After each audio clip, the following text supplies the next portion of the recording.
Hello friends, welcome to channel masters of botany. Again मैं हूं आपका दोस्त विनय कुमार सिंह और इस वीडियो में हम बात करेंगे 70 टफेस्ट क्वेश्चन जो है आपके बनारस हिंदू यूनिवर्सिटी में पूछे गए हैं। टफेस्ट कह सकते हैं या यूनिक कह सकते हैं।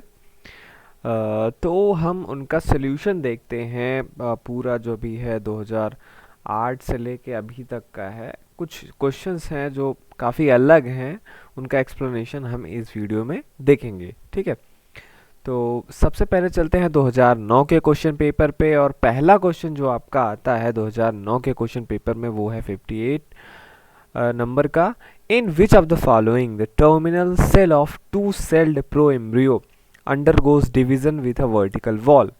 तो आप ऑप्शंस देखेंगे solanad type, chenopodiad type, caryophyllad type और क्रूसिफर टाइप। तो सबसे पहले मैं आपको बता दूं, ये क्वेश्चन जो है आपका आया है एम्ब्रियोलॉजी के एम्ब्रियोजेनेसिस वाले पोर्शन से। वहाँ पे जो एम्ब्रियोजेनेसिस का टाइप है वो श्राफ ने और जॉनसन ने दिया था। 5 टाइप का एम्ब्रियो जो है डेवलपमेंट उन्होंने बताया था।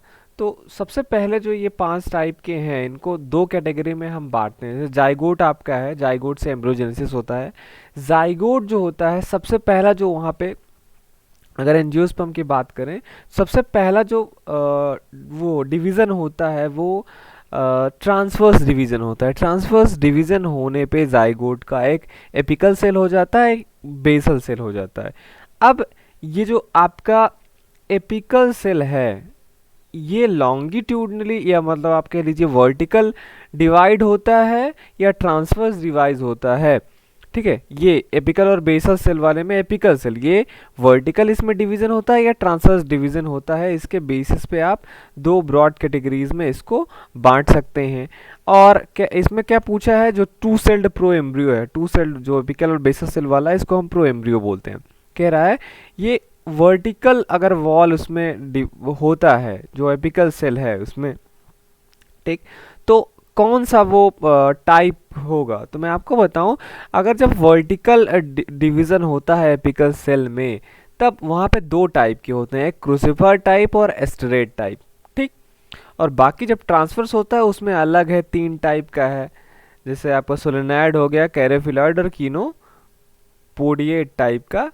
ये 3 टाइप हो गए आपके जब एपिकल सेल का ट्रांसवर्स डिवीजन होता है। तो एपिकल सेल का वर्टिकल होने पे मैंने आपको बोला कि क्रूसिफर और एस्ट्रेट टाइप किया है। यहाँ पे देखेंगे एस्ट्रेट टाइप है नहीं, क्रूसिफर टाइप है, तो ऑप्शन आपको कौन सा करेक्ट होगा, क्रूसिफर टाइप का। तो ये मैंने आपको बोला, वहाँ पे आप पढ़ लीजिए एम्ब्रियोलॉजी के एम्ब्रियोजेनेसिस वाले पोर्शन से। नेक्स्ट चलते हैं 91 क्वेश्चन पे। कह रहा है in respect of lime juice at pH 3। कह रहा है लाइम जूस का pH कितना है, 3, और टोमेटो जूस का pH कह रहा है 6 है। उस हिसाब से विच one of the following statement is correct. अगर कह रहा है लाइम जूस का जो pH है 3 है, टोमेटो जूस का 6 है, तो करेक्ट स्टेटमेंट बताइए कौन सा है। Lime juice has half as much H plus ion concentration as that of tomato juice. अब आपको पता होना चाहिए, जो आप pH स्केल देखते हैं वहाँ पे 1 से 14 तक की गिनती होती है। 7 से नीचे नीचे आते हैं आप तो एसिडिक कंडीशन होता जाता है, 7 से ऊपर जाते हैं तो आप बेसिक कंडीशन होता जाता है। यहाँ पे pH 3 है, मतलब pH 3 पे ज़्यादा एसिडिक होगा, pH 6 पे कम एसिडिक होगा। लेकिन इसमें कह रहा है कि इस पे पूछा है H प्लस आयन कंसनट्रेशन के फॉर्म में क्या है। यहाँ पे जब 3 और 6 जो है इसमें कितने का डिफरेंस है, क्या कह रहा है लाइम जूस का जो H प्लस आयन कंसनट्रेशन है वो क्या हाफ है टोमेटो जूस का, तो नहीं है, ऐसा नहीं है। pH जैसा जैसा कम होता जाता है H प्लस आयन का कंसनट्रेशन बढ़ता जाता है। तो सेकंड ऑप्शन पे चलते हैं, lime juice has twice H plus ion then tomato juice. एक बार देखने पे ये ऑप्शन सही लगता है, लेकिन मैं आगे बढ़ता हूँ, lime juice has 300 times more H plus ion concentration. तो ऐसा भी नहीं है।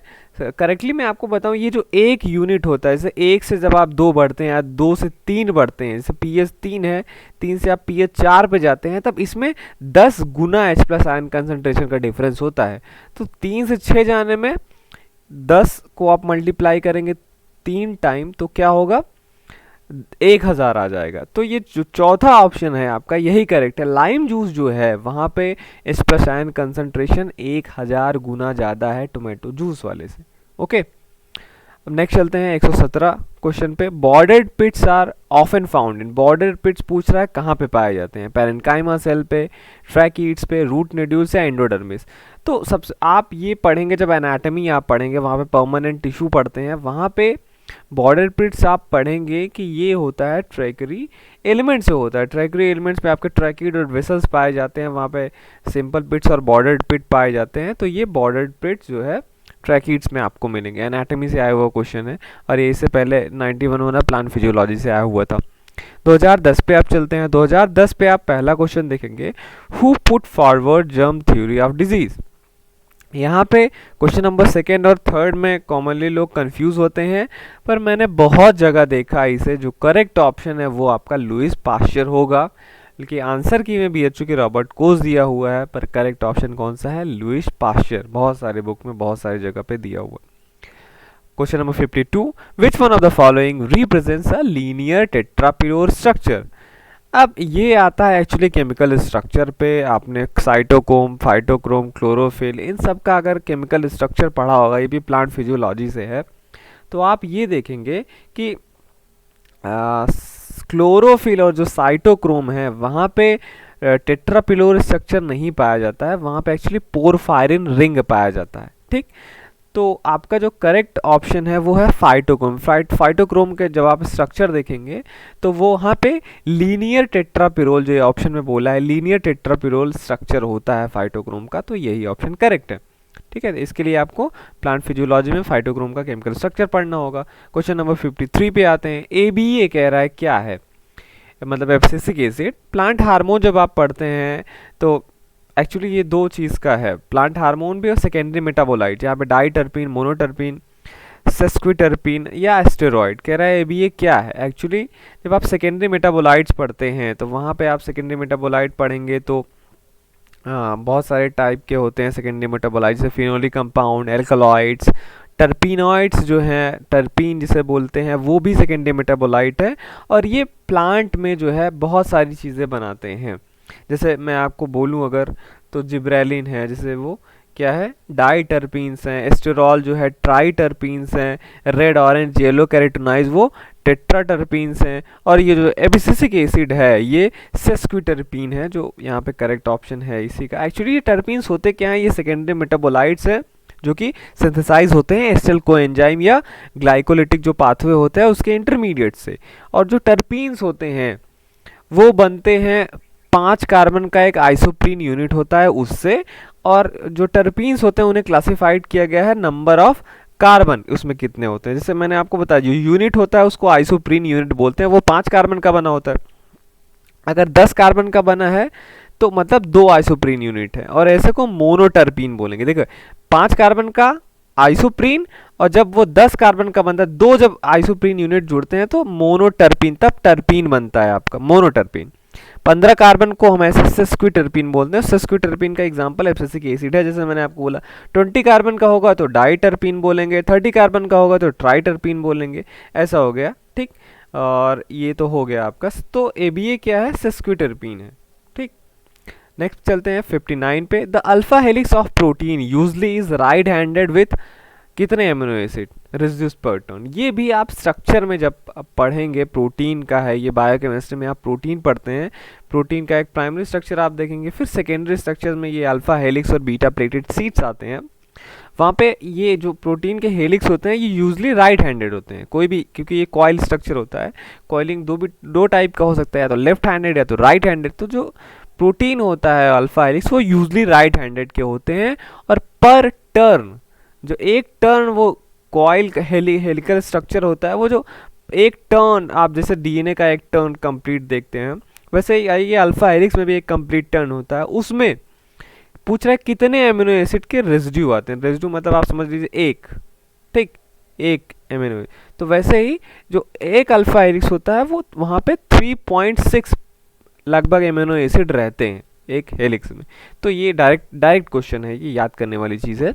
चलते हैं 75 पे।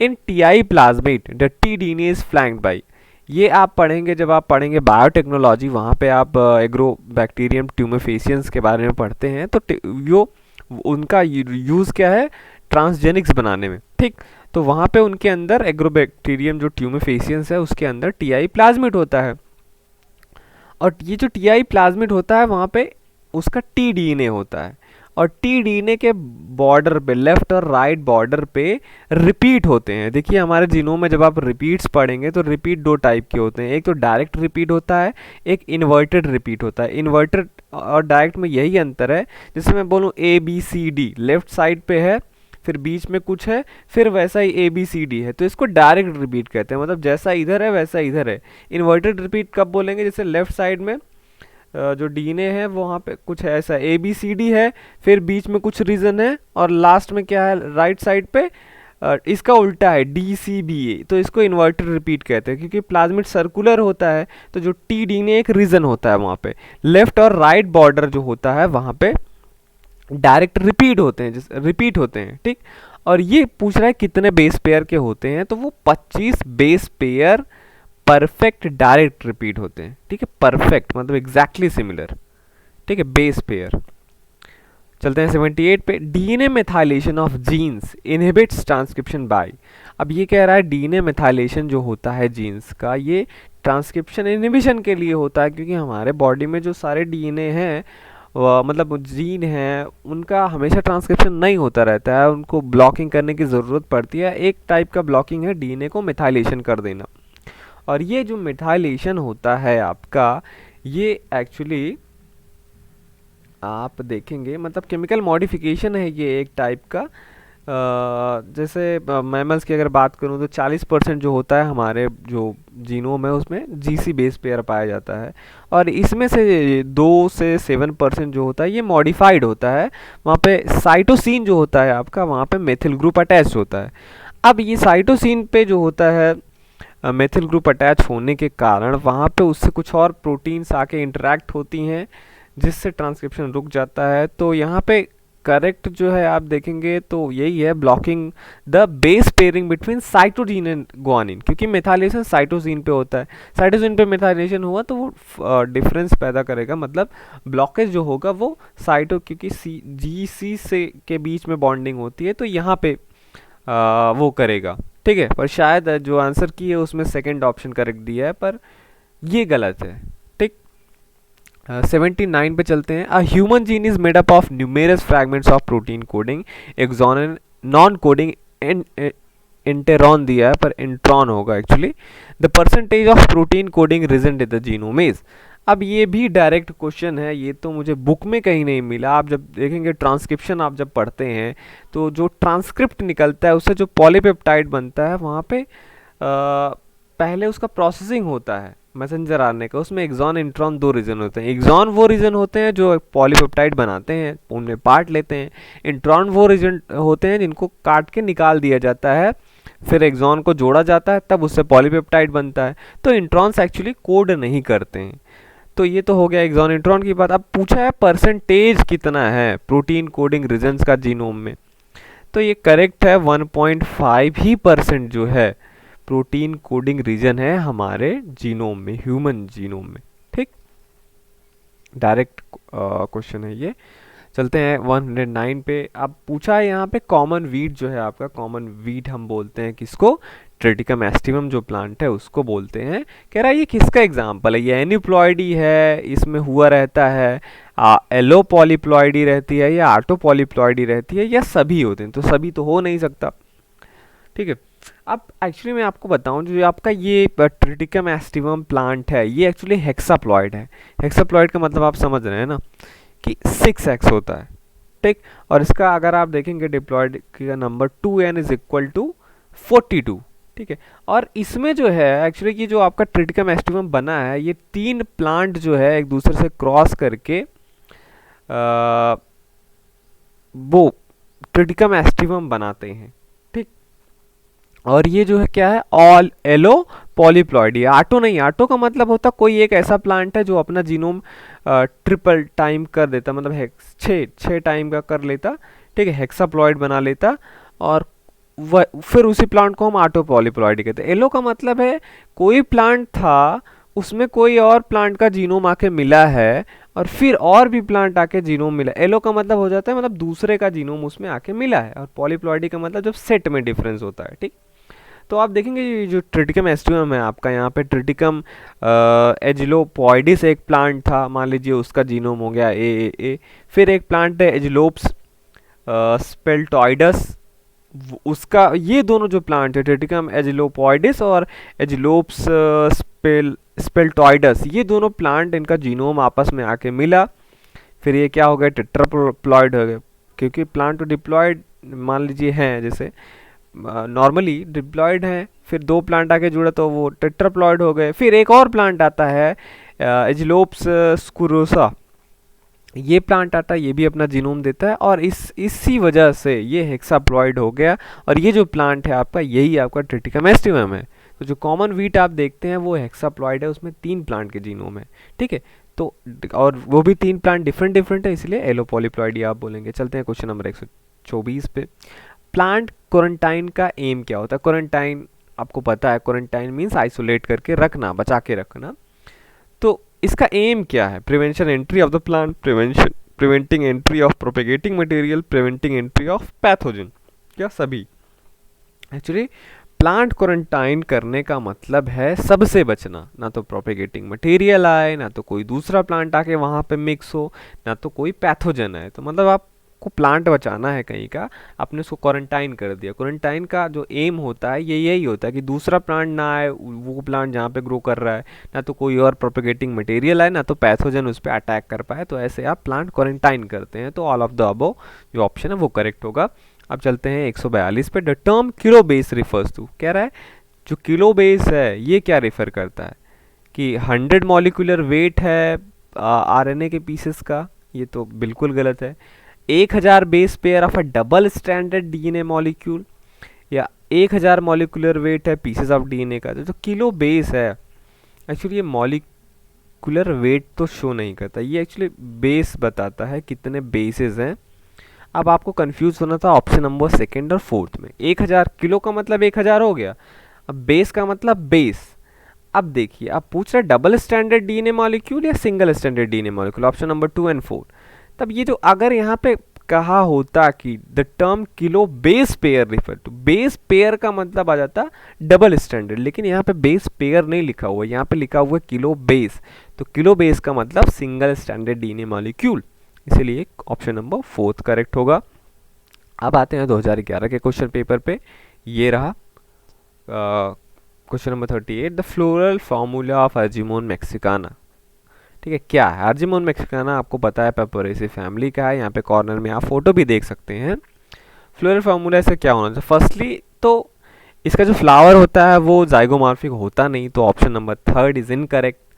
सेकंड आप आएंगे तो फर्स्ट ऑप्शन में देखेंगे, देखिए कैलिक्स का दिया है कि इसमें 5 कैलिक्स होते हैं, यूनाइटेड होते हैं, तो ये भी पेपरोसी में यूनाइटेड जो होते हैं कैलिक्स नहीं होते हैं, तो ये भी गलत है। अब हमारा ऑप्शन बचता है 2 और 4। तो यहाँ पे आप देखेंगे एक्टिनोमार्फिक एक्टिनोमार्फिक, बाइसेक्सुअल बाइसेक्सुअल। अब कैलिक्स 3 होता है या 4? फर्स्टली तो मैं आपको बता दूँ पेपरोसी में कैलिक्स 3 होते हैं कॉमनली, तो एक तो ये हिंट हो गया। दूसरा कोरोला आप देखेंगे 6 है कि 4 है, ऑप्शन नंबर 4 में 4 दिया है। एक्चुअली यहाँ पे आप काउंट करेंगे 1 2 3 4 5 6, तो यहाँ पे 6 पेटल्स हैं, तो कोरोला एक्चुअली 3+3 होता है। एंड्रोशियम आप देखेंगे बहुत सारे स्टेमन है, तो न्यूमेरस हो गए। गाइनोशियम यहाँ पे 4 से 6 हो गए, तो यही आपका सेकेंड वाला करेक्ट है। अब आते हैं 101 पे। कह रहा है in sphagnum the gametophyte structure compensating for the absence of seta is known as. अब आपको, अब आप ब्रायोफाइट पढ़ेंगे, उसमें आप जो ब्रायोप्सिडा है उसमें आप स्फैग्नम आप पढ़ते हैं। स्फैग्नम का मैंने बोला था आप लाइफ साइकिल पढ़ लेना। जब आप स्फैग्नम का लाइफ साइकिल पढ़ेंगे उसमें देखेंगे कि जो स्पोरोफाइट है, ठीक है, तो वहाँ पे मेन चीज़ क्या होता है? कैप्सूल होता है, फूट होता है, सीटा भी होता है बीच में। तो स्फैग्नम में आप देखेंगे सीटा जो होता है वो कंप्रेस्ड होता है, ठीक, काफ़ी कंप्रेस्ड होता है, और मतलब आप कह लीजिए एब्सेंट ही होता है, मीन एब्सेंस ऑफ सीटा। तो कह रहा है कौन सा ऐसा स्ट्रक्चर है जो इस जो सीटा एब्सेंट है इसको कंपनसेट करता है, मतलब इसकी भरपाई करता है? कोलोमेला, कोलोमेला तो इंटरनल पार्ट है कैप्सूल का। स्पोरेंजियोफोर तो अलग है जो स्पोरेंजियम को ऊपर लेके जाए। स्यूडोपोडियम या इलेक्ट्रोफोर, इलेक्ट्रोफोर भी अलग है, बचता है स्यूडोपोडियम। स्यूडोपोडियम ही एक्चुअली करेक्ट है। स्यूडोपोडियम ये एक्चुअली गेमेटोफिटिक ओरिजिन का होता है, पोस्ट फर्टिलाइजेशन के बाद ये बनता है, इंटरकैलरी ग्रोथ होता है उसका, जो आर्चिगोनियल ब्रांच होता है उसका। ये क्या करता है, कैप्सूल को एलिवेट करता है, ठीक, वहाँ पे पेरिकेटल लीव्स होती हैं उसके ऊपर, और ये आप पढ़ेंगे उसमें सीधे सीधे लिखा है कि ये एलिवेट करते हैं कैप्सूल को to compensate the suppression of seta. मतलब सीटा क्या करता है, सीटा का रोल भी यही होता है कि वो एलिवेट करता है, हाइट को बढ़ाता है ये कैप्सूल के, तो उसी का काम ये स्यूडोपोडियम भी करता है। ठीक, चलते हैं 2013 के क्वेश्चंस पे। ये question number 11, lactic acid fermentation is brought about by.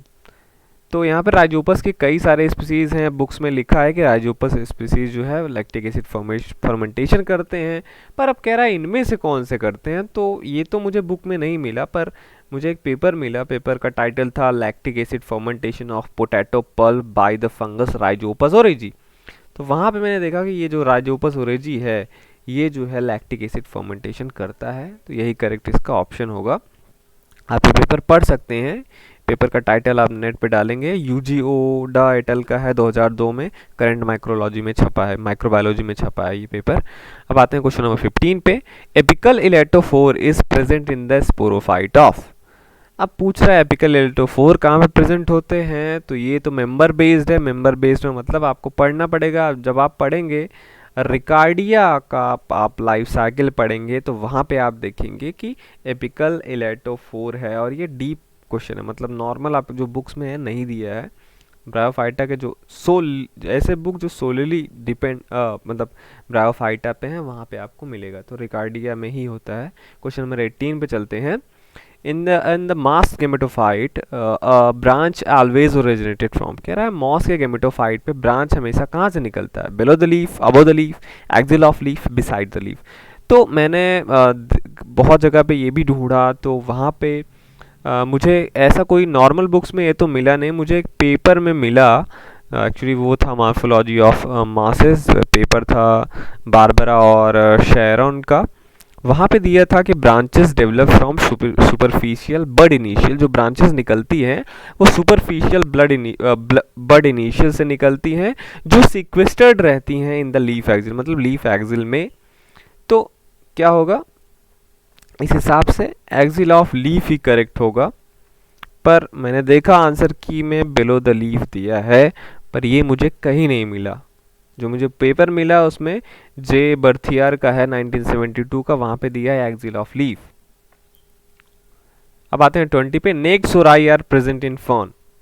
अब आपने जब टेरिडोफाइट पढ़ा होगा वहां पे आपने देखा है कि सोराई होता है, ठीक है, एक्चुअली सोरस बोलते हैं, सोरस या सोराई, सोरस बोलते हैं ग्रुप ऑफ स्पोरेंजिया का, ठीक, स्पोरेंजिया आपको पता है जहाँ पे स्पोर बनते हैं, तो वो लीफ के अंडर साइड पे डेवलप होते हैं। अब टेरिडोफाइट में क्या होता है कि सोरस के ऊपर जो है किसी किसी में कवरिंग होती है, किसी किसी में नहीं होती। अब ये जो कवरिंग होती है आपको पता है इसे इंडोसियम बोला जाता है, तो ये कवरिंग जिनमें होती है वो तो भाई कवर्ड रहते हैं इंडोसियम से। बहुत सारे हैं जो नेक्ड हैं, नेक्ड सोराई, तो वो पूछा है किसमें नेक्ड सोराई होता है, एडियंटम, ड्रायोप्टेरिस या एक्टिनोप्टेरिस या पॉलीपोडियम।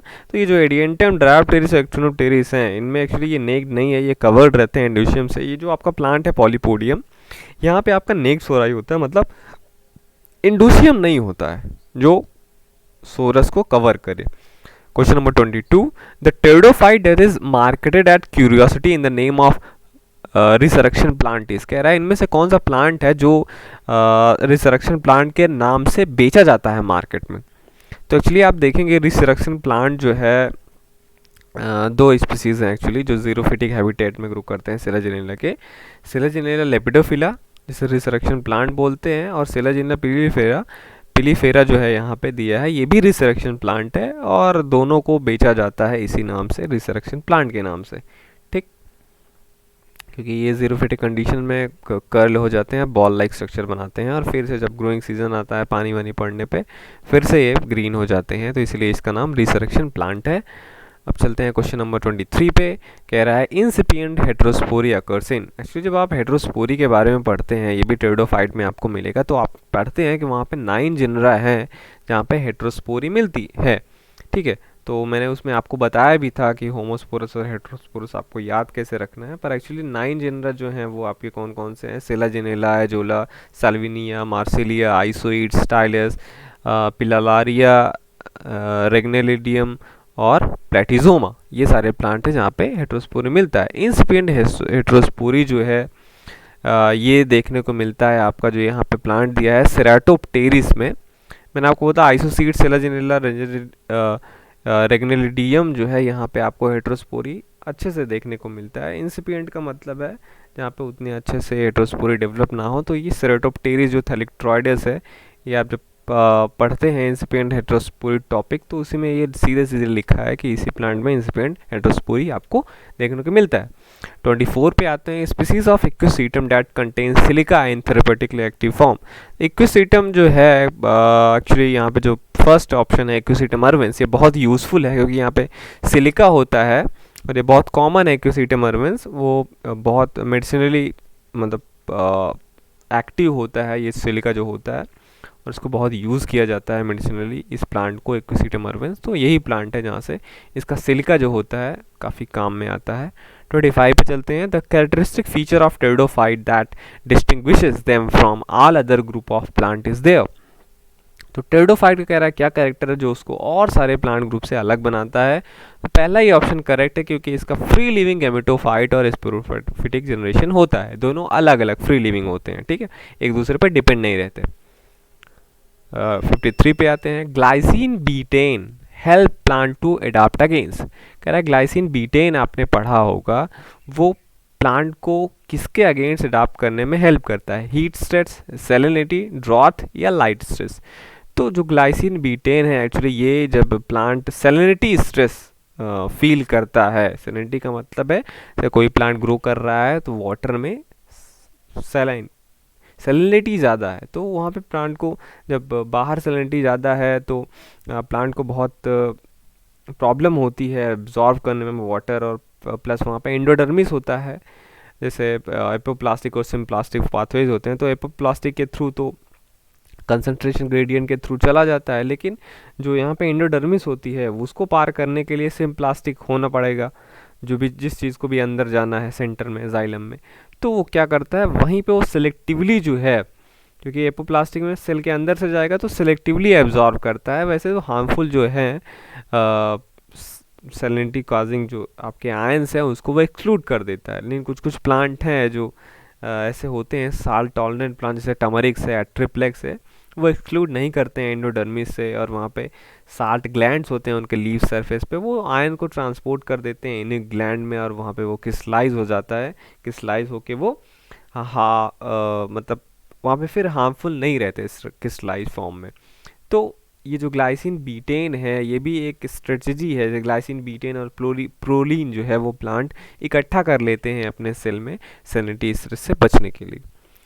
56 पे आते हैं। The term brown air is often use to refer. कह रहा है ब्राउन एयर किसको बोलते हैं? L type smog, L type smog, industrial smog या रिड्यूसिंग स्मॉग।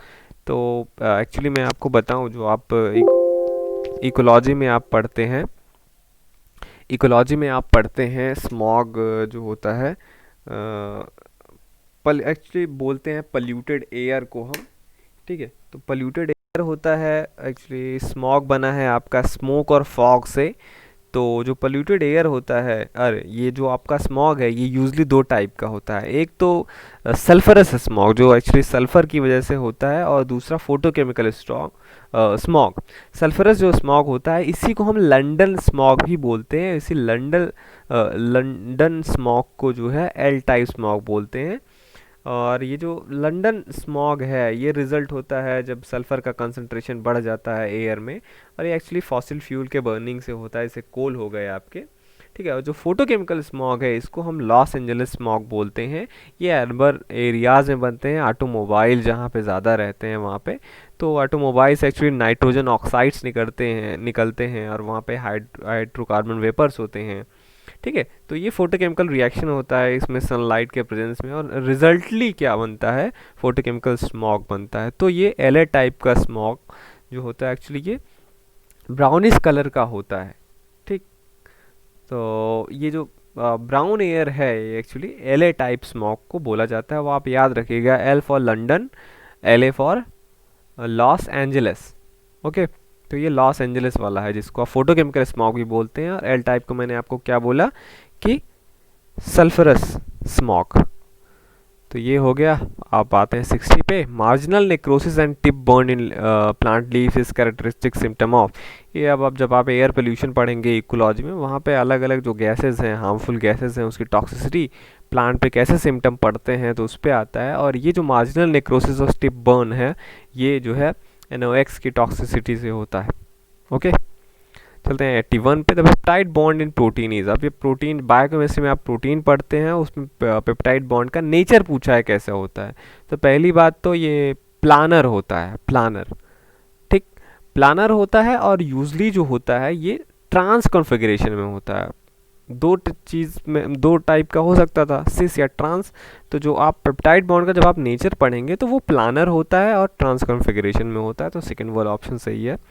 क्वेश्चन नंबर 89 पे चलते हैं। A water soluble globular protein is most likely to have the highest proportion of which of the following amino acid residues buried within its core. Actually जो globular proteins होते हैं और वो water soluble भी हो, तो इसका मतलब जैसे जो प्रोटीन है, प्रोटीन तो बहुत सारे अमीनो एसिड का मिलके बना हुआ होता है। तो जब वो गोला गोला सा रहता है, ठीक है, उसका जो सरफेस है, क्योंकि वो वाटर soluble है, तो इसका मतलब वाटर पोलर होता है। तो जो प्रोटीन का सरफेस पे एमिनो एसिड है वो सारे पोलर होने चाहिए। तो कह रहा है कि और इसके कोर में कौन सा एमिनो एसिड रहेगा। तो आपको यहाँ पे देखना है कौन सा आपका कौन सा amino acid hydrophobic side chain वाले हैं, कौन सा नॉन पोलर साइड चेन वाले हैं। तो एक्चुअली अब आप यहाँ पे देखेंगे तो जो सेरीन है, हिस्टीडीन है, ग्लूटामेट है, ये सब पोलर हैं, ठीक है। और इसमें से केवल आइसोल्यूसिन जो है आपका, ये नॉन पोलर साइड चेन वाला है। वैसे नॉन पोलर साइड चेन आप देखेंगे 9 है करीब, glycine, alanine, valine, leucine, isoleucine, methionine, proline, phenylalanine, tryptophan, ये सारे हैं। तो आइसोल्यूशन तो आपका है ही यहाँ पे। तो ये क्योंकि पोलर है, वाटर से रिएक्ट नहीं करेगा, तो ये उस प्रोटीन के अंदर बरीड रहेगा, कोर वाले पार्ट में रहेगा, सरफेस वाले पार्ट में नहीं रहेगा। सरफेस वाले पार्ट में पोलर एमिनो एसिड्स रहेंगे। ओके 92 पे आते हैं। The component of F1 ATPase consist of following सब यूनिट स्ट्रक्चर। ये भी आप पढ़ेंगे प्लांट फिजियोलॉजी एक्सेट्रा में, या रेस्पिरेशन जब आप वहाँ पे पढ़ते हैं, तब जो ATP का सिंथेसिस होता है, ATPase जो होता है आपका, ATPase को बोलते हैं हम F1 F0 पार्टिकल भी बोलते हैं। तो ये जो पार्टिकल हैं F1 और F0, इसमें कह रहा है F1 जो पार्टिकल है उसका सब यूनिट का स्ट्रक्चर क्या होता है।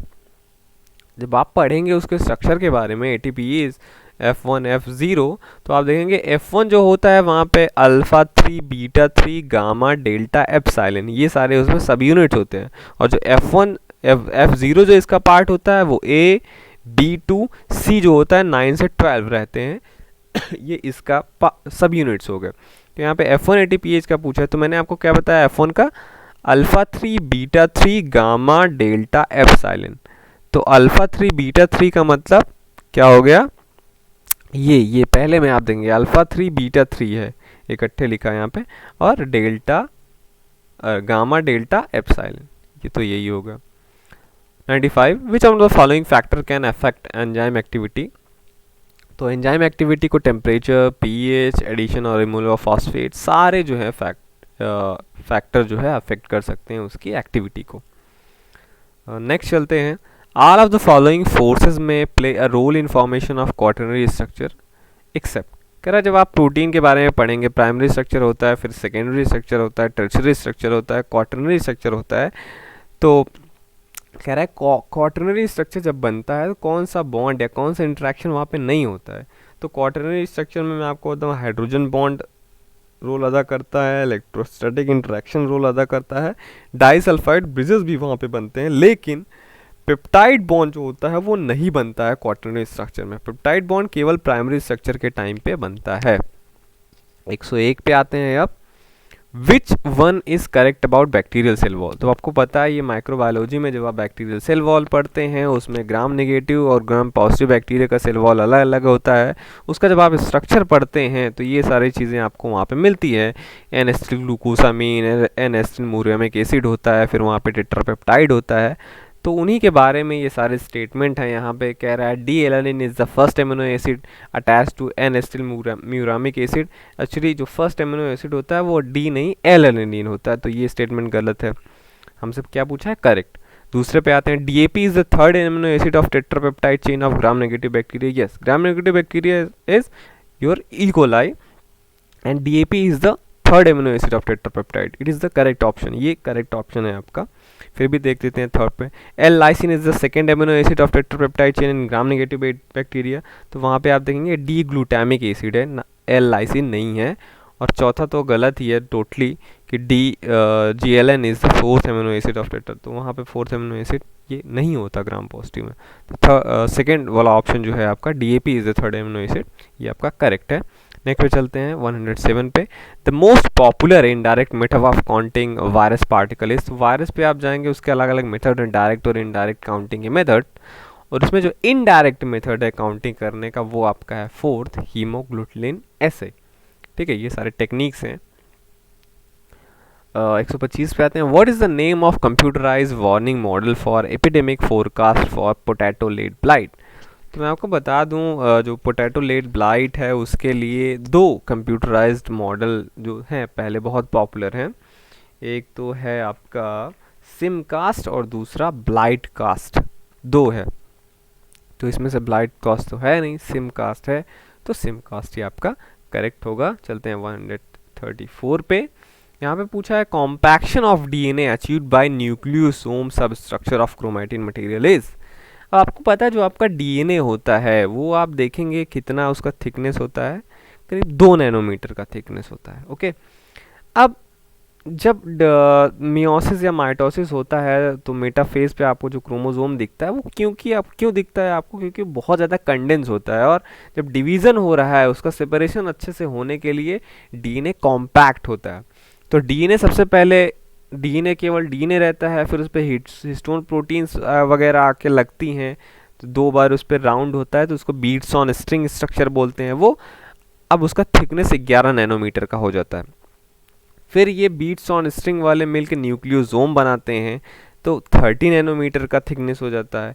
30 नैनोमीटर से एक एक्सटेंडेड स्कैफोल्ड बनता है, वो 300 नैनोमीटर का थिकनेस का हो जाता है। फिर ये एक्सटेंडेड स्कैफोल्ड से कंडेंस स्कैफोल्ड बनता है, ये 700 नैनोमीटर का हो जाता है। और 700 नैनोमीटर से आगे जब मेटाफेज क्रोमोसोम और प्रोटीन वगैरह उसमें मिलती हैं तो उसका थिकनेस जो होता है 1400 नैनोमीटर का हो जाता है। तो यहाँ पे पूछा है, अलग अलग स्टेजेस मैंने आपको बताया, यहाँ पे पूछा है डीएनए से न्यूक्लियोसोम बनने में कितना कॉम्पैक्शन आता है, मतलब कितना टाइम जो है तुम्हारा डीएनए वो कॉम्पैक्ट हो जाता है। तो डीएनए वैसे है 2 नैनोमीटर का और न्यूक्लियोसोम बनता है तो 30 नैनोमीटर का, तो करीब 2 से 30 मतलब करीब 30 फोल्ड का कॉम्पैक्शन हो जाता है। तो ऑप्शन नंबर 3 आपका सही होगा। ओके, तो बाकी के जो बचे क्वेश्चन हैं वो मैं सेकेंड पार्ट में आपको बताऊंगा। आप मास्टर्स ऑफ बॉटनी देखते रहिए। Thank you for watching this video.